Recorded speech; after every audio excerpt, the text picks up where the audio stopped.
Hello student, स्वागत है आपका अच्छी class 10th subject science worksheet 6 और डेट है आपकी 16 जुलाई 2021। टॉपिक है हमारा atomic number, mass number and isotopes. Last class में हम लोगों ने इलेक्ट्रॉन, प्रोटॉन और न्यूट्रॉन के बारे में आसानी से पढ़ लिया था।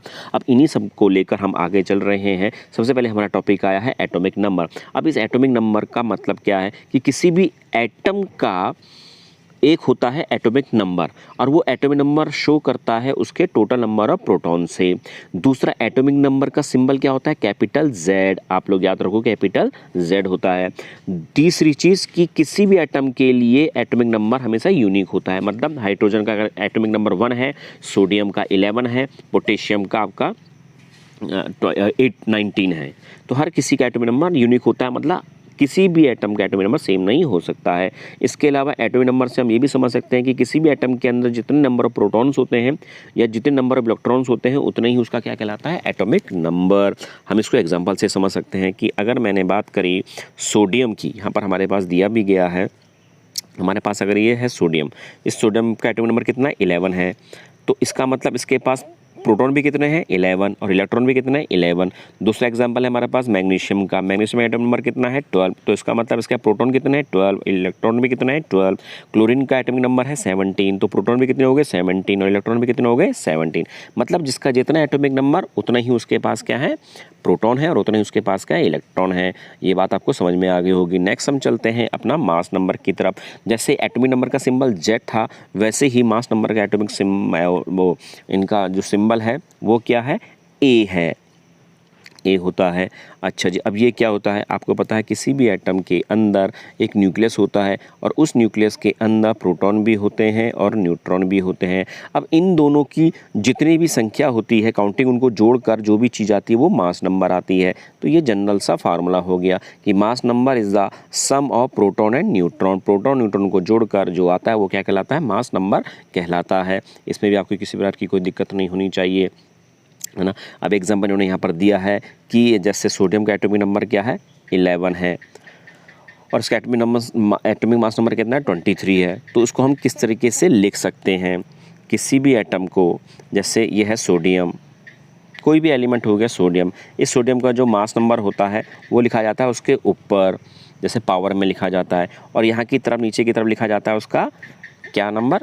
Atomic number. ये आपको क्लियर हो गया है। तो क्या होता है? बहुत ही अच्छा चीज़ कि कोई भी एक एलिमेंट होता है, उस एलिमेंट के कई सारे क्या हो सकते हैं? आइसोटोप्स हो सकते हैं। बिना एग्जांपल के समझ में नहीं आएगा, इसलिए हम बात करते हैं हाइड्रोजन की। हाइड्रोजन एक एलिमेंट है और इसके 3 आइसोटोप्स हैं। कितने आइसोटोप्स हैं? 3 आइसोटोप्स। एक होता है इसका प्रोटियम, एक होता है ड्यूटेरियम और एक होता है ट्राइटियम। तो अब आइसोटोप का एक्चुअल मीनिंग क्या हो गया? एक्चुअल मीनिंग ये हो गया है मेरे बच्चों कि हमारे पास 3 क्या हैं? हाइड्रोजन के आइसोटोप्स हैं। तो इन सब का एटॉमिक नंबर तो सेम रहेगा। भैया हाइड्रोजन एटॉमिक नंबर कितना होता है? 1 1 1। पर इनके मास नंबर क्या होते हैं? डिफरेंट होते हैं। तो जैसे पहले इसको प्रोटियम बोलते हैं, पहले वाले को, इसका मास नंबर होता है 1।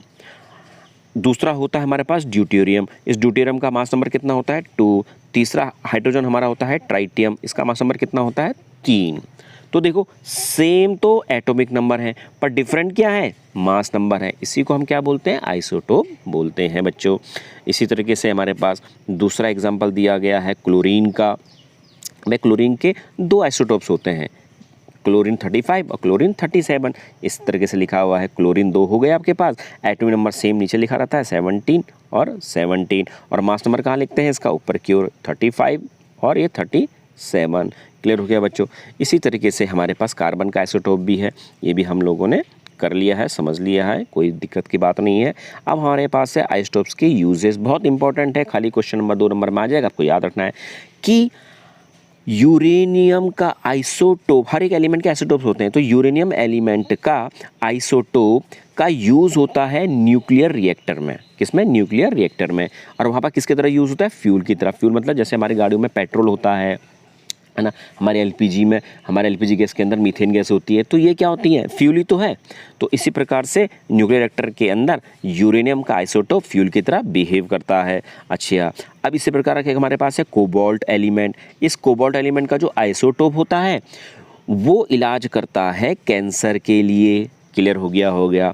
अच्छा, जब तीसरा एग्जांपल हमारा हो गया आयोडीन एलिमेंट का। आयोडीन का जो आइसोटोप होता है उसका यूज़ होता है गॉइटर के ट्रीटमेंट के लिए। कई लोग बोलेंगे गॉइटर क्या होता है, आपने देखा कई लोगों के गले सूज जाते हैं, बहुत मोटे मोटे गले हो जाते हैं, उनके ट्रीटमेंट के लिए ही आयोडीन के आइसोटोप का यूज़ होता है। देखो बच्चों, आज की क्लास हमने पूरी लगभग कर ली है। अभी कुछ क्वेश्चंस हैं, आपने ध्यान देना कुछ नहीं है। देखो भैया, पहले वाले का आंसर क्या है? इसका आंसर है एटॉमिक नंबर और कुछ नहीं है। इसका आंसर क्या हो गया? Atomic number. एटॉमिक